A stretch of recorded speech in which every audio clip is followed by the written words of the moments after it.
Ang tao nga naman, paniniwalaan ang gusto niyang paniwalaan. Lalo pat kung ito'y naaayon sa kanyang kagustuhan o pansariling kapakinabangan. Brothers and sisters, this is a free country. Sabi nga nila, we can believe what we want. Pero sana wag nating automatic na isipin that what we want is already what is right.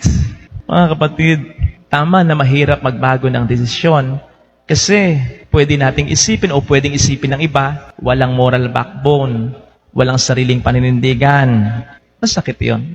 Pero alam po ninyo ang mas masakit at mas malawak ang perwisyong maidudulot, yun ay kapag nanindigan tayo sa isang maling desisyon. Lahat naman tayo nagkakamali. Pwede mong ibigay na excuse talaga yon. Pero mahihirapan tayong bigyan ng tamang excuse ay kapag nanindigan na tayo sa ating pagkakamali. Ibang usapan yon.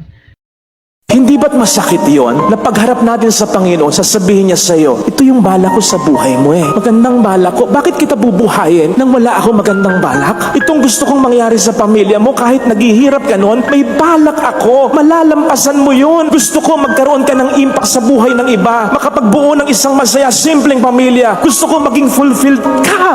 Ang dami kong magandang balak sa iyo. Ito yun. Sinayang mo dahil natakot kang magtaya, natakot kang lumaban, natakot kang magsikap, natakot kang sumampalataya, natakot kang maging expressive, maging social, natakot kang magpatawad, natakot kang ibigay mo ang best mo, natakot kang magpakabuting tao, natakot ka, tinamad ka, nawalan ka ng pag-asa na ibigay mo sa akin ang sarili mo. Sinisigurado ko po sa inyo, saan man tayo mapunta sa kabilang buhay, yun ang parang patikim ng parang impyerno. And so brothers and sisters, let us conquer our fear because God has placed all the best things in life on the other side of our fear.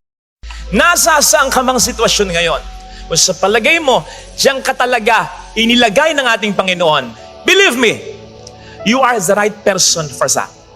Huwag kang makikinig sa diablo na nagsasabi sa iyo, either diretso o sa budhi mo, di mo kaya. Hindi ito para sa iyo.